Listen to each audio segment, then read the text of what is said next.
Marathi hotspot हो मंडळी हो, हॉटस्पॉट इथंच आहे बर का. तर मग चला चॅनलला सबस्क्राईब करा आणि घंटी नक्की वाजवा. आपल्या सगळ्यांचा मराठी हॉटस्पॉट तुकोबरायांचा आहे. या अभंगाद्वारे जगद्गुरु तुकोबराय पांडुरंगा विषयीची मीमांसा करतात. पांडुरंगाचं वर्णन या अभंगातून जगद्गुरु तुकोबरायांनी उत्कृष्ट प्रकारे केलेलं आहे. विठाला विठाला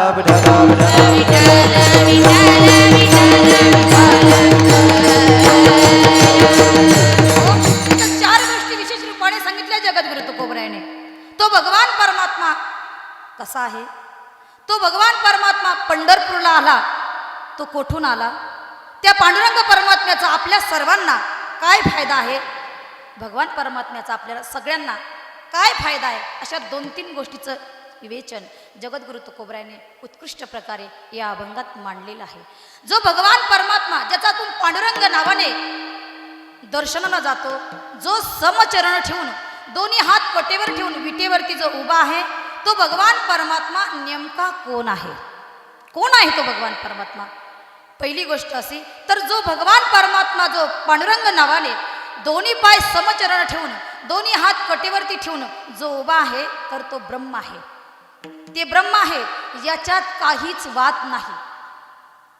ब्रह्म आहे हो, विठ्ठल भगवान परमात्मा अर्थात पांडुरंग परमात्मा ब्रह्म आहे, याच्यात अजिबात काहीच वाद नाही. पण ब्रह्म इकडं कसं काय आलं हो, बरं आलं तर आलं, उघडच आलं, ना धोत्रम ना शर्टम, म्हणजे माया रहित अशा प्रकारचं ब्रह्म आलं. ज्ञानोबरायांना विचारलं, ज्ञानोबराय हे ब्रह्म इकडं कसं काय, ज्ञानोबराय म्हटले नेनो मार्ग चुकाले पुरा उघडे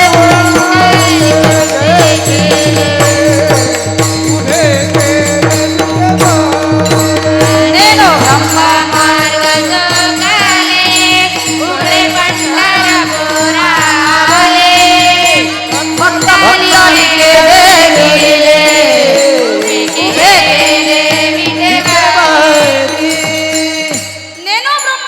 चुकले, उघडे पंढरपुरा आले, भक्त पुंडलिके देखिले, उभे केले विटेवरी. उघड्या पंढरपूरला अर्थात माया रहित भगवान परमात्मा पंढरपूरला आला आणि पुंडलिकरायाने बघितलं, म्हटले माल चांगला आहे.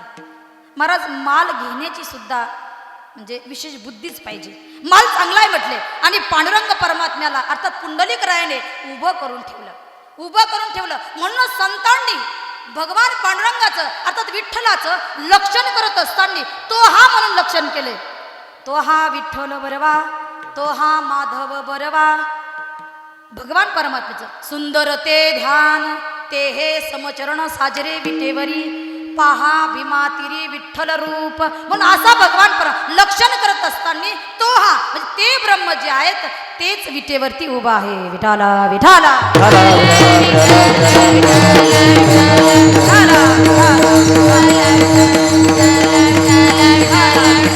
हो.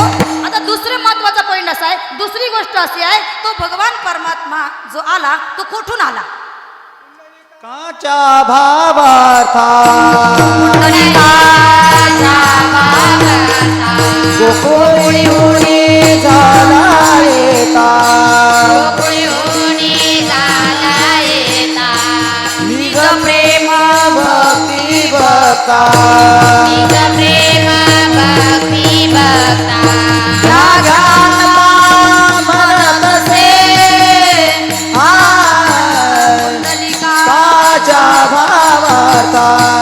कुंडलिकाच्या भावार्था म्हणत से कुंडलिकाच्या भावार्था, कुंडलिकाच्या भावार्था. दुसरी गोष्ट अशी आहे, तो भगवान परमात्मा आला तो कोठून आला, तर संतांनी प्रमाण दिलं. मला संतांनी सांगितलं पुंडलिकाच्या भावार्था गोकुळीवणी झाला येता निज प्रेम भक्ती भक्ता घ्या घ्या आता म्हणत असे. महाराज श्रीमद भागवताच्या दशम स्कंदामध्ये आणि एकादश स्कंदामध्ये भगवान परमात्म्याचं असं चिंतन आलंय की भगवान परमात्मा गोकुळामधून मथुरेमध्ये आले. मथुरेमध्ये काही काळ भगवान परमात्मा राहिले. मथुरेमध्ये काही काळ वास्तव्य केलं आणि भगवान परमात्मा मथुरेतून डायरेक्ट द्वारकेमध्ये गेले. द्वारकेमध्ये भगवान परमात्म्याने खूप काळ वास्तव्य केलं आणि द्वारकेमधून भगवान परमात्मा निजधामाला गेले असं चिंतन आले श्रीमद भागवतामध्ये. पण जो व्यापक स्वरूप आहे ना तो भगवान परमात्मा एक रूप घेऊन वैकुंठाला जाऊ शकतो आणि एक रूप घेऊन पंढरपूरला येऊ शकतो. महाराज आपल्या संतांनी सांगितलंय की भगवान परमात्मा गोकुळाहून आला तर गोकुळ येऊनच आला. भगवान परमात्मा म्हणून जो आलाय पांडुरंग परमात्मा तो गोकुळाहून आलाय.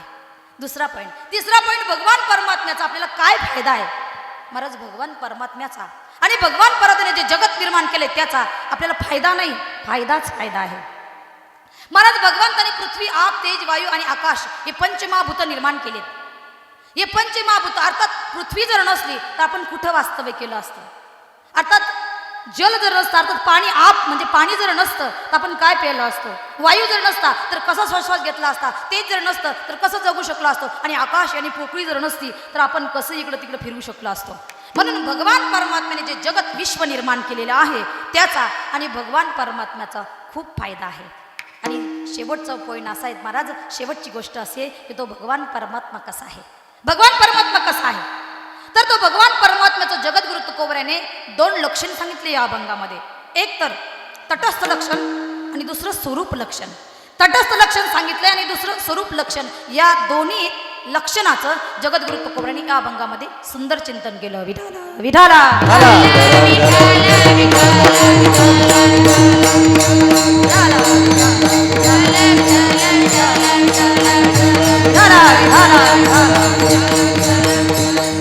तर जगद्गुरु तुकोबऱ्या तटस्थ लक्षण सांगण्याच्या अगोदर स्वरूप लक्षण सांगताय. त्या स्वरूप लक्षणाचं चिंतन जगद्गुरु तुकोबऱ्या अभंगाच्या शेवटच्या चरणात करतात.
शेवटच्या चरणात सांगतात.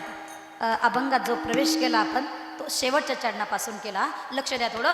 जगद्गुरु तुकोबराय म्हणतात, तुका म्हणे समध्यान ते हे चरण सुकुमार. समध्यान भगवान परमात्मा जो आहे अर्थात विठ्ठल पांडुरंग परमात्मा तो समस्वरूप आहे. जगामध्ये फक्त दोनच तत्व आहे महाराज, एक विषम तत्व आणि दुसरं समतत्व. त्यालाच मग माया ब्रह्म म्हणतात, त्याला प्रकृती पुरुष म्हणतात, त्याला जड चेतन म्हणतात, त्याला स्थावर जंगम म्हणतात, त्याला क्षेत्रज्ञ म्हणतात. नावं जरी वेगवेगळे जरी असलेत तरी पण तत्व मात्र दोनच आहे. एक समतत्व आहे आणि दुसरं विषम तत्व आहे.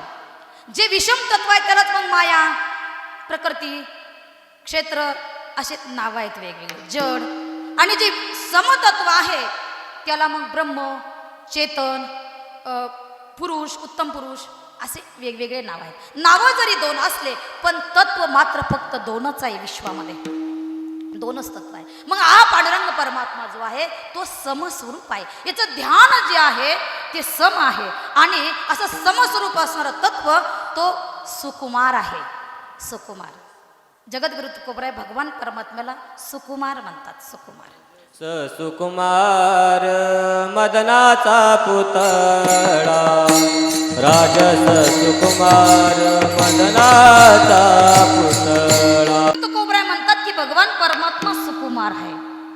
सुकुमार हो, पण सुकुमार कशाला म्हणतात महाराज? सुकुमार त्याला म्हणतात ज्याला काही सण होत नाही. एकदम नाजूक, आपल्या भाषेत म्हणायचं नाजूक, खूपच नाजूक. महाराज त्या फुलाच्या पाकळ्या एवढ्या नाजूक असतात ना, एवढ्या नाजूक असतात की कुऱ्हाडीने मारल्याबरोबर तटतट तुटतात. आता फुलाच्या पाकळ्याला कुऱ्हाड काय करायची महाराज? एखाद्या आडमधडम माणसाने हातात जरी पकडलं ना तरी ते चुरगळा होऊन जातात. म्हणजे फुलाच्या पाकळ्या एवढ्या नाजूक असतात. काही काही माणसं बी, लेडीज बी, बाह्या बी एवढ्या नाजूक असतात महाराज, त्यांना मारलेलं सहनच, आता मारलेलं काय, मारलेलं सहन होत नाही याच्यात विशेष नाही, बोललेलं सुद्धा सहन होत नाही, बोललेलं सहन होत नाही याच्यात विशेष नाही, डोळेवर केलेले सुद्धा सहन होत नाही. विठाला विठाला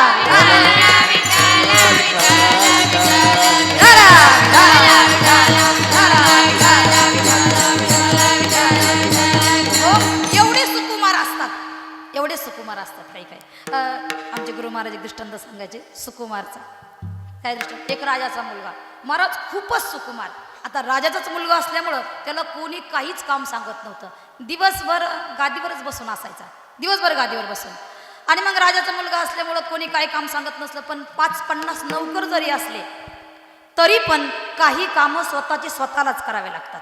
म्हणजे किती नौकर जरी असले तरी, म्हणजे एक हातपाय दाबायला, एक पाणी घेऊन जायला, एक पाणी द्यायला, एक हात पुसायला, एक पाणी द्यायला, एक पाणी घेऊन जायला, तरी पण शौचालयाला ज्याच्या त्यालाच जावं लागतं, जेवण ज्याच्या त्यालाच करावं लागतं. म्हणजे काही कामं असे आहेत ते स्वतःचे स्वतःच करावे लागतात.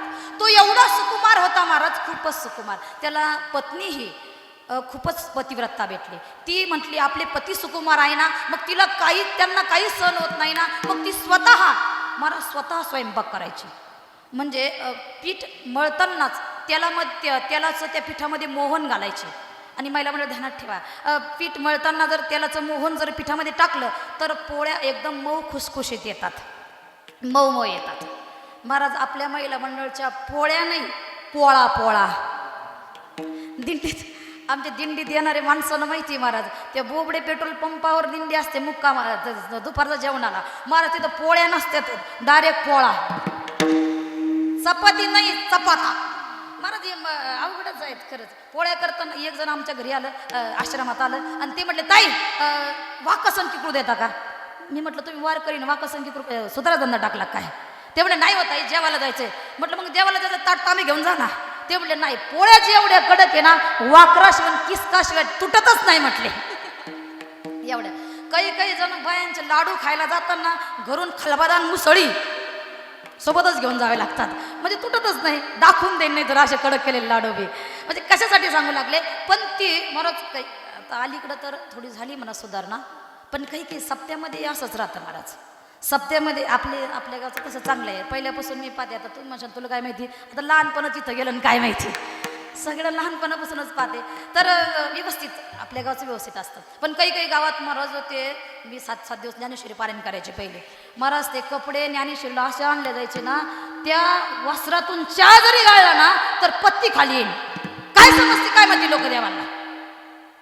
वस्त्रातून चादरी घाला. ज्ञानेश्वरीला अशी वस्त्र आणले जायचे. वस्त्रातून चादरी घालला त्या ज्ञानेश्वरीच्या तर पत्ती खालील इतके पातळ वस्त्र असायचे. महाराज काय समजतो काय माहिती, आपल्या अंगावर 5-5, 10-10 हजारचे ड्रेस असतात, पण देवाला देताना आपण आहे ना ज्याचा कमी भाव आहे, जे इकडं चालत नाही ते आश्रमाला दान, देवाला दान असं करतो. अशी बुद्धी आहे आपली. महाराज तुम्हाला सांगते, आमच्या आश्रमात आता सध्या 30 अर्ध्याच आल्यासोबत आमच्या 30 विद्यार्थिनी, सगळे 30 लोक आहेत, पण त्याच्यातले कमीच कमी 15 लोकांना वाचता येत नाही. विठाला विठाला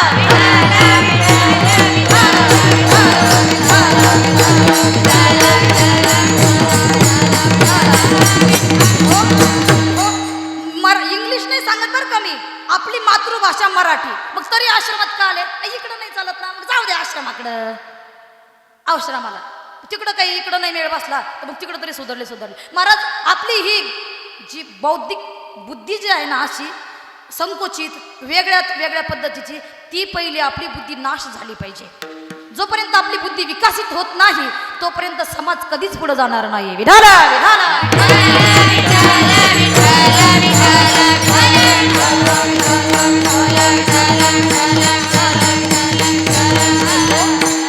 मी कशासाठी सांगू लागले का, पहिले महाराज ते वरण, सप्त्याला वरण असायचं. असं वरण ना, त्याला काही भागात, आमच्या पैठणच्या भागात ढक्कू म्हणतात. ढक्कू आपल्या भागात वरणच म्हणतात तिकडं, पण तिकडं त्या भागात ढक्कू म्हणतात. महाराज ते वरण ते असे गावसमयिक माणसं ती डेक ठेवली, डेक पातीलं मोठं, आणि त्याच्यात थोडीशी डाळ टाकली आणि एक 70-75 वर्षाचं म्हातार दिलं त्याच्या खाली जाळ लावलं. 3:30 पासून म्हातारं सारखं जाळलं येत होतं वरणाखाली.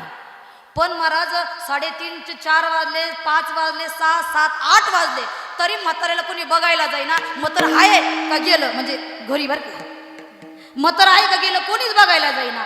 महाराज ते मग एक म्हणजे काल्याचं कीर्तन होतं, काल्याचं कीर्तन शेवटचं कीर्तन आणि काल्याचं कीर्तन. लोक म्हणले ताई ती झोपा म्हटले. मग सकाळी काल्याचं कीर्तन सुरू झालेलं, म्हाताऱ्या तिकडे चालू दणका जाळ लावायचा. काल्याचं कीर्तन सुरू झालं तोपर्यंत महिला मंडळीने चपात्या करून आणून दिल्या होत्या. चपात्या महिला मंडळीचे असं राहतं महाराज, घरी पोळ्या करायच्या असल्या ना तर सुंदर छोटासा उंडा घेऊन तेल लावून करणार, पण सप्त्याच्या म्हणल्या का होऊन द्या मोठाल्या, पटकन उरकत आहे, म्हणजे असे चपात्या करणार. आणि मग झालं महाराज तेपर्यंत महिला मंडळींनी चपात्या आणून दिलेल्या. इकडं वरण ते म्हातारं जाळलं येत होतं, त्या म्हाताऱ्याला कोणी बघायला जाईना. बघत नाही तर तेवढे ते 25 वर्षाचा मुलगा पळत आला. ते म्हणजे बाळा हे वरण शिजलं का बघ बरं म्हटल्याबरोबर त्या महाराज ते वरण बी असं, त्या वरणामध्ये किती बी पट्टीच्या पोनावर जरी उडी टाकली तरी एक तर दाळून बी हातात ये असं ते वरण. महाराज ते मग तिने ती पळी घातली त्या वरणाची, त्याच्यामध्ये पळी घातल्याबरोबर अर्धा तास डाळीची पळीची पळापळी गाठण भेटच नाही ना डाळीची पळीची. मग अर्ध्या तासात कसं तरी एक दाणा हातात आल्यावर त्यांनी चाचून बघितल्यावर ते म्हटले वरण शिजलं बाबा.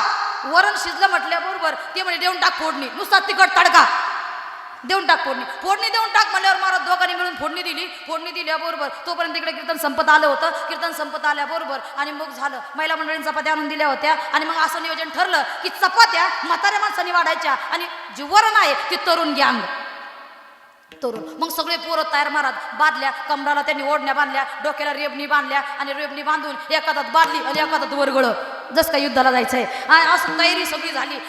पुरुष मंडळीने चपात्याची टोपली घेऊन ठेवली हातामध्ये. तोपर्यंत पंक्ती बसल्यावर पंक्ती आता सप्त्याच्या पंक्ती कुठं राहत्या गल्लीत.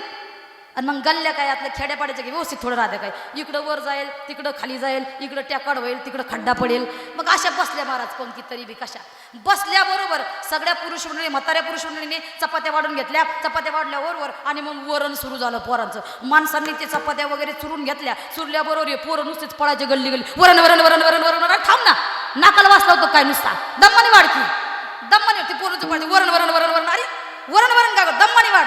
महाराज ते पोरं नुसतेच पळायचे इकडून तिकडून इकडं. महाराज ते वरण बी असं यांच्या पात्रावर वाढलं तर त्यांच्या पात्रावर लगेच अतिक्रमण करायचं, म्हणजे पळतच सुटायचं. तेवढे पोरं चली गरबड वरण वरण वरण वरण वरण वरण म्हटल्याबरोबर एक जण म्हटलंय बाळू वाढूच नको म्हटले. मग वरच्या पात्रावर बादली भर होत आणि नागमोडी करून दे म्हटले. सगळ्या येऊन जाईल पाटापाटाना कशाला वाढीतो एवढं चपाळ वरण.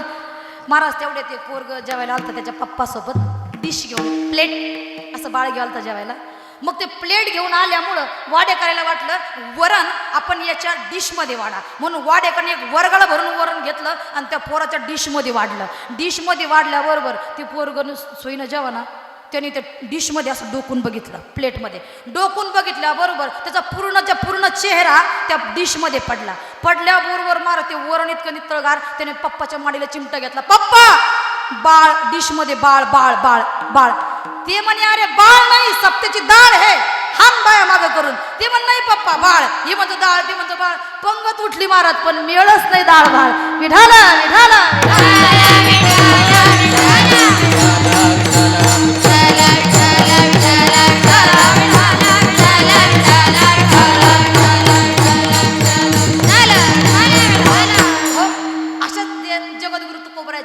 कन्या याच पद्धतच्या भगवान परमात्मा ऋषिकेश भगवान परदा पाहुणे आले जगद्गुरु तुकोबरायाच्या तिथं. आता पाहुणे आले म्हटल्याबरोबर यांचं तुम्हाला देह भानावरच नाही राहिले भगवान परमात्मा. आणि घरचं थोडं वातावरण थोडं कडक, जिजामाता ज्या होत्या थोड्या कडक होत्या. पाहुणे आले महाराज, आता जगद्गुरु तुकोबराय वैकुंठाला येणार म्हटल्याबरोबर सगळेच निघाले. जय विजय नारद तुंबर हे सगळेच निघाले, म्हणजे गाडी गच्च भरून आली. मामाच्याच घरी जायचं म्हटल्यावर सगळी गाडी गच्च भरून चालली, एकामेकाच्या अंगावर बस गच्च भरून निघाली सगळी गाडी. तर विमान आता गंगेच्या पलीकडे विमान उतरल्याबरोबर लगेच सगळे उतरले. आल्याबरोबर जगद्गुरु तुकोबरात खूप आनंद झाला. या देवा देवा या या या या म्हणजे तुम्ही डायरेक्टच आले का कुठं थांबले ढाब्यावर स्टॉप बीप? ते म्हटले नाही नाही डायरेक्टच आलो. म्हटले मग आता जेवल्याशिवाय जायचं नाही ना? नाही म्हटले आता एवढे जण आलो जेवल्याशिवाय कसं काय जायचं?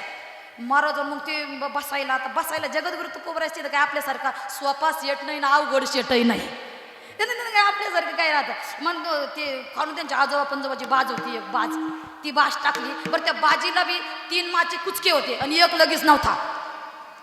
3 माचे अगोदरचेच कुचके आणि एक लगेच नव्हता. मग आता ती 3 माचे एक माचा कसं काय वेळेवर होणार? मग आता काय करा, माचा माहिती ना, ते माचाच बंधन त्याला, ते बाजीला एक टेकन लावते.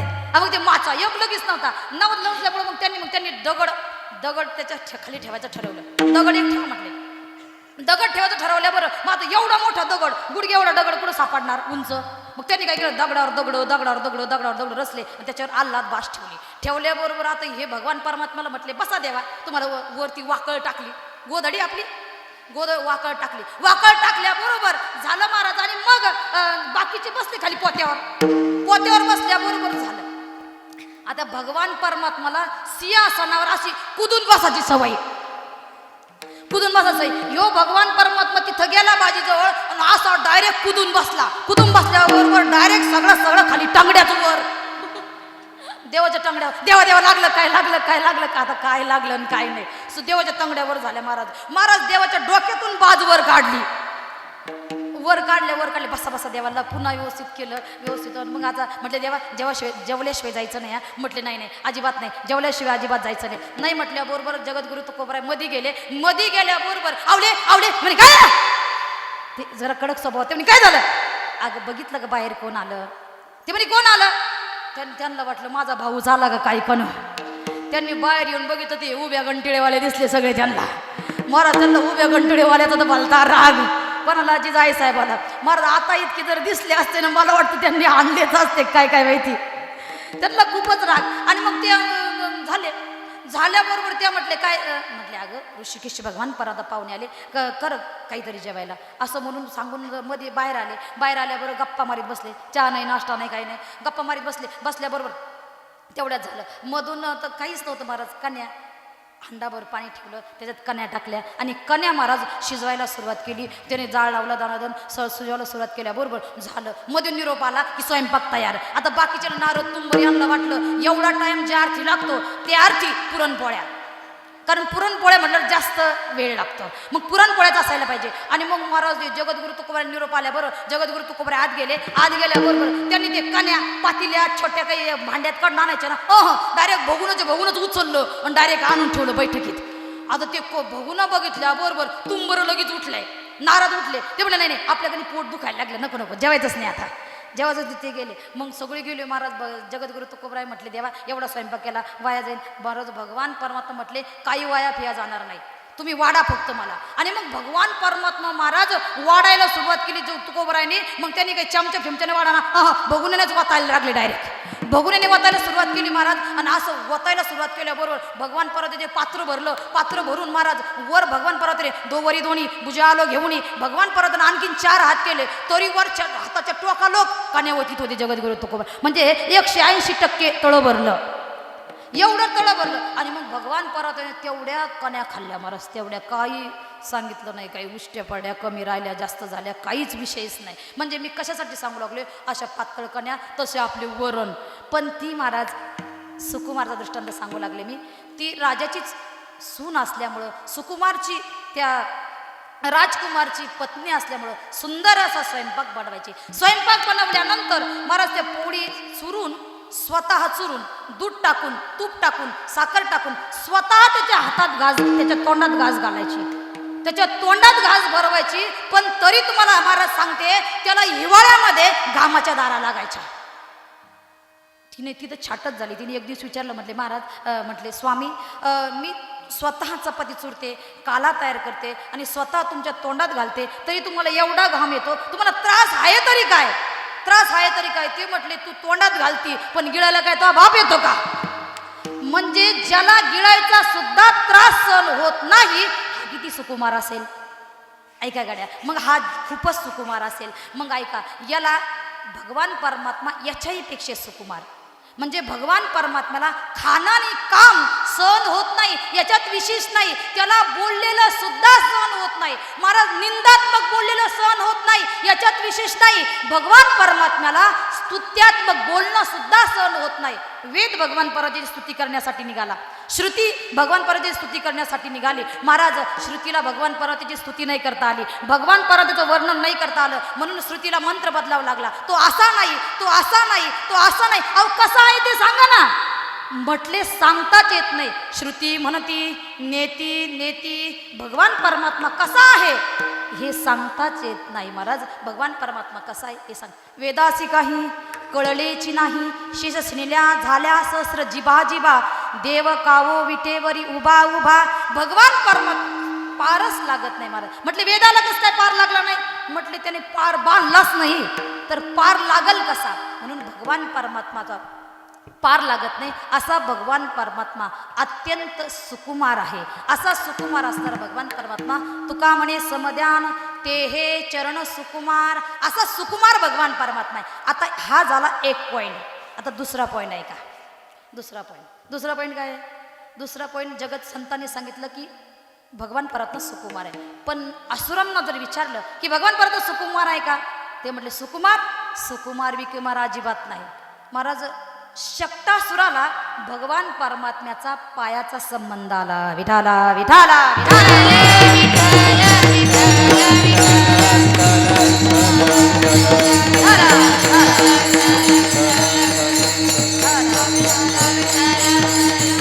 शक्तासुराला भगवान केव्हा संबंध आला? शक्तासुराला काय झालं? भगवान परमात्म्याने अवतार घेतला, कृष्ण अवतार.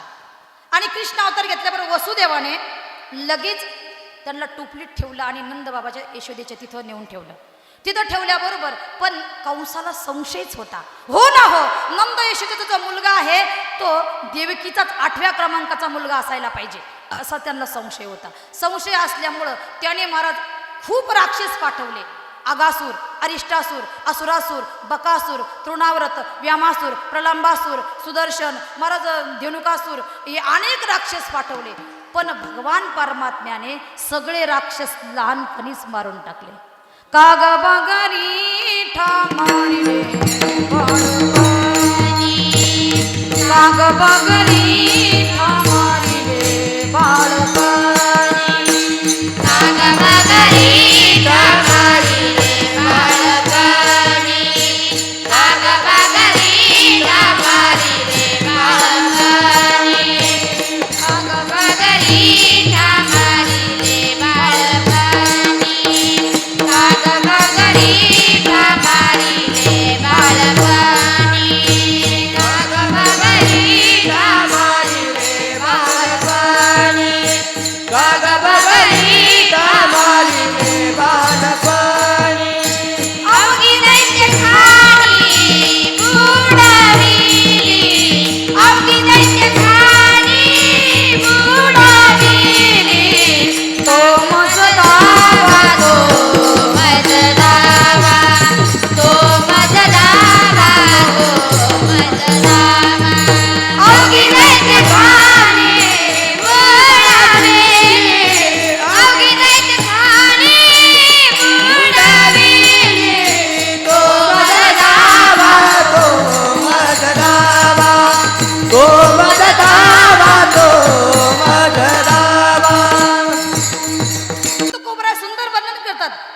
बगरिठा मारिले बाळपणी, अवघी दैत्य खाणी बुडविली. महाराज सगळे राक्षस भगवंताने लहानपणी संपवले. काय झालं? शक्टासुराला कंसाने विचारलं की कोण मारून आणतं त्याला, 3 महिन्याच्या मुलाला.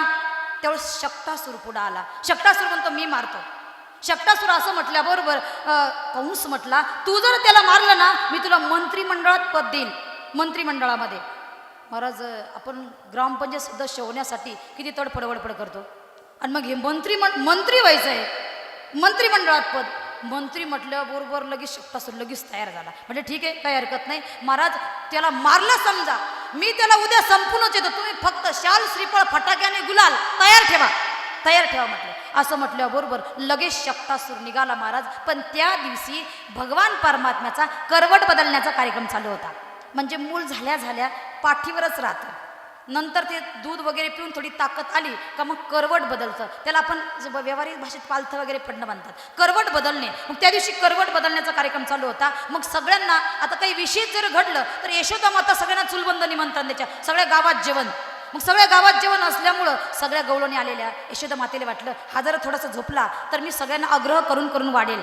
म्हणून भगवान परमात्म्याचा विचार करू लागले हा झोपला तर बरं होईल. तेवढ्यात भगवान परमात्म्याने यशोदेचा भाव ओळखला आणि भगवान परमात्मा लगेच जांभळ्या द्यायला सुरुवात केली. आई साहेबांनी थोडं पाळण्यात टाकलं, थोडा पाळणा हलवला की भगवान परमात्मा लगेच झोपले आणि तो पाळणा असं साईडला ठेवून दिला. पाळणा साईडला ठेवून दिल्याबरोबर लगेच शक्टासूर आला. शक्टासूर आल्याबरोबर झालं महाराज, हे हास्य विनोद करून यांचं जेवण सुरू होतं. जेवण सुरू असल्यामुळं तेवढ्यामध्ये शक्टासूर आला. त्याला वाटलं एकटाच आहे, बाकीचे गुंतलेले आहे जेवणामध्ये. मग त्यांनी अशी गाडी लोटीत आणली, एक गाडा लोटीत एकदम पाळण्यावरती ठेवला आणि ठेवल्याबरोबर त्याच्यावर शक्टासूर उभा राहिला. त्याला वाटलं आपण आता याला खाली गाडी दाबली का हा मरून जाईल, असं ठरलं त्याने. महाराज ते तिकडं गुंतलेले आहेत, भगवान परमात्मा एकटे इकडं आहे. एकटे इकडं असल्यामुळं झालं तो शक्टासूर गाडीवर उभा होता. गाडीवर उभा असल्यामुळं आता मग ते येडे हळद नाही, एकदा त्याला मारून घ्यायचं देवाला. तिथं विचार करत बसला की मंत्रिमंडळातलं कोणतं पद मागू गड्या, मंत्रिमंडळातलं कोणतं पद मागू, कोणत्या याच्यामध्ये जास्त लोकांचे कामं करता येतात. नाही कामं करता येतात असं त्यांनी तिथं विचार करत बसला. तिथं विचार करत बसल्याबरोबर महाराज झालं. मग तोपर्यंत भगवान परत जागी झाल्याबरोबर आता लहान मुलं जे असतात ना ते महाराज असं खेळताना वरती पाय करून खेळत असतात, वरती पाय करून. आणि मग ते जागी झाल्याबरोबर भगवान परत अशी वरती पाय करून खेळायला लागले आणि तो वरतून गाडा दाबायला लागला. दाबत असताना महाराज भगवान परत वरती पाय करून खेळत होते. खेळता भगवान परमात्म्याच्या चरणाचा स्पर्श त्या गाडीला झाला आणि गाडाला झाल्याबरोबर जे गाडा उडाला जस काय बॉम्ब स्फोट झाला. तिथं बॉम्ब स्फोट झाला जसं महाराज त्या गाडीच्या तर एकदम टिकऱ्या झाल्या. आणि शक्टासुराचं तर हस्ती विसर्जन करण्यासाठी हाडूक सुद्धा सापडलं नाही गं, हाडूक सुद्धा नाही. मग शक्टासुराला विचारलं की अरे भगवंताचे चरण सुकुमार आहे ना? ते म्हणले सुकुमार अजिबात सुकुमार बिकुमार नाही. महाराज असुरांसाठी भगवान परमात्मा तसा होतो तो विषय बाजूला ठेवा. पण जगद्गुरु तुकोबराय म्हणतात की भगवान परमात्मा सुकुमार आहे. म्हणून जगद्गुरु तुकोबराय म्हटले तुका म्हणे समध्यान ते हे चरण सुकुमार. हे भगवान परमात्म्याचं झालं महाराज स्वरूप लक्षण आणि भगवान परमात्म्याचं तटस्थ लक्षण जगद्गुरु तुकोबराय अभंगाच्या प्रथम चरणात सांगतात.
मराठी हॉटस्पॉट हो मंडळी हो, हॉटस्पॉट इथंच आहे बर का.